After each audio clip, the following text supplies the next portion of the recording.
Audio Jungle.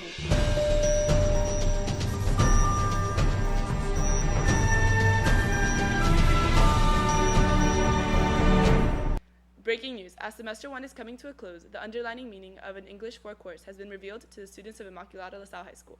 Seniors Amanda Maldonado, Christy Hernandez, Natasha Garcia, and Sabrina Aguero hypothesized philosophy as a constant factor in their English class.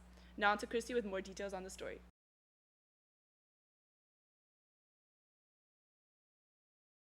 Okay, hey, it's Christy Hernandez with Your Knowledge and Values. The research process is one to advance knowledge in a certain field. There are 3 aspects to ensure that you are getting the proper sources. The 3 aspects are the SCC: the search, credibility, and citation. Search. In order to get your relevant information on your research topic, your search needs to be clear. A good tool is using the plus and minus sign. For example, during the research process, it is better to avoid .com websites in your search bar. You would type your topic -.com to eliminate any commercial sites in your results. Similarly, the plus sign adds results to your search. Credibility. To ensure credibility, the sources need to be somewhat recent, written by a reliable scholar, and preferably from a .edu, .org, or .gov website. To make sure the author is a reliable one, look at his or her credentials. Citation. If a source is not properly cited, it is plagiarism. Plagiarism has many consequences, which include consequences within school and in the legal system. One may go to jail for committing plagiarism. To learn how to properly cite a website, book, scholarly journal, or any other source, visit the Purdue OWL. Plagiarism is defined as taking someone else's words and using them as your own. If your own ideas came from someone else, you must cite it. In order to avoid plagiarism, make sure to cite all your sources correctly and use your original ideas. After all, it is your paper, and your name should not be at the top of something that isn't yours. In the words of Homer Burton Adkins, basic research is like shooting an arrow into the air, and where it lands, painting the target. However, with proper searching, credibility, and citations of your sources, your foundation is strong in research, therefore advancing your knowledge. Additionally, you are keeping your values at the center by avoiding the robbing of another's ideas. This has been Christy Hernandez with Your Knowledge and Values. Now on to Sabrina Aguero.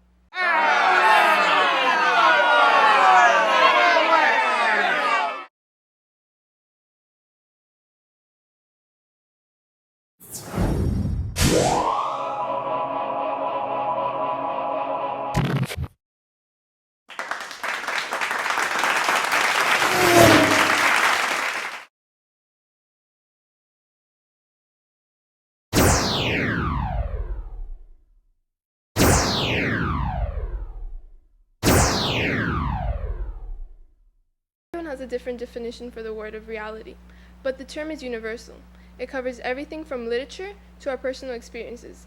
Reality can be seen in works such as 1984, Frankenstein, Living Like Weasels, and The Allegory of the Cave. In 1984, we see the dangers of technology, propaganda, and the danger of mind control over the human mind.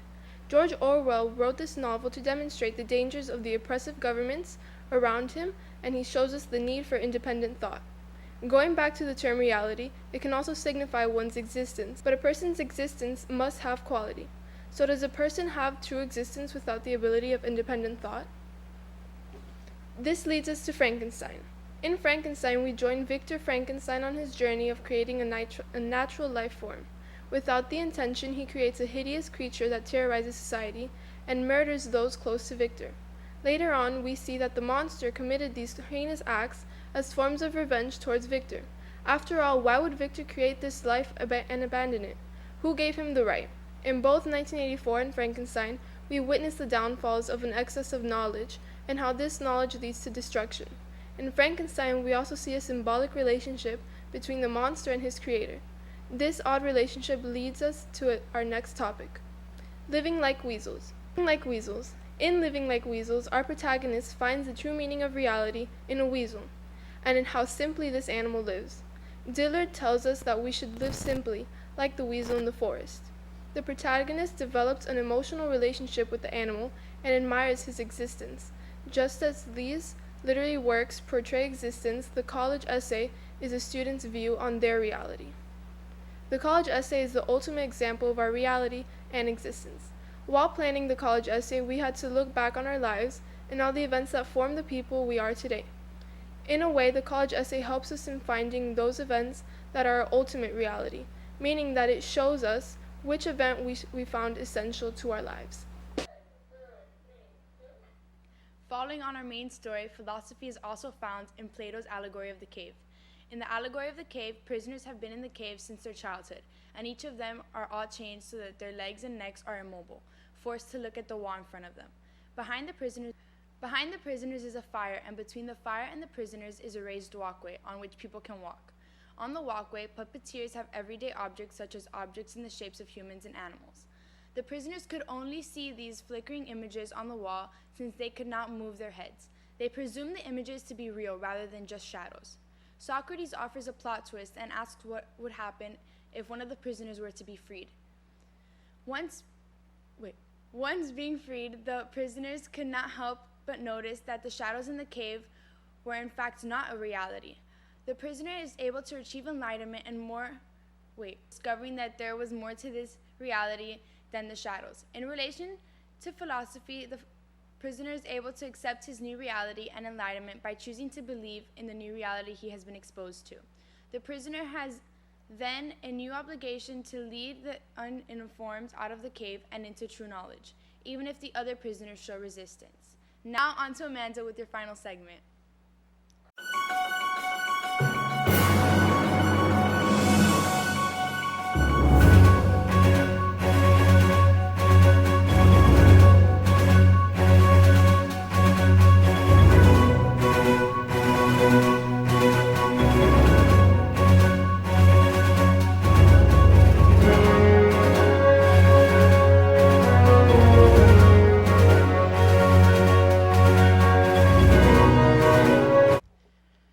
Hey, it's Amanda Maldonado with your Semester 1 English recap.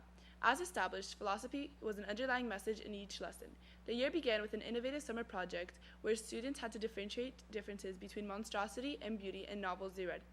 Monstrosity and beauty were used to define characters in the novel read. Every person holds decision and willpower to possess monstrous or beautiful qualities. The first semester also included various Socratic discussions. These discussions were held in form of Socratic circles which allows students to share their own perspectives on the discussion topic. This allows each student to give their own insight and allow for the class as a whole to develop a better understanding on the subject being discussed. Lastly, the class reviewed the concept of a myth, as seen within the man. Every myth holds the potential through man. Myths are oral traditions that are passed down from generation to generation.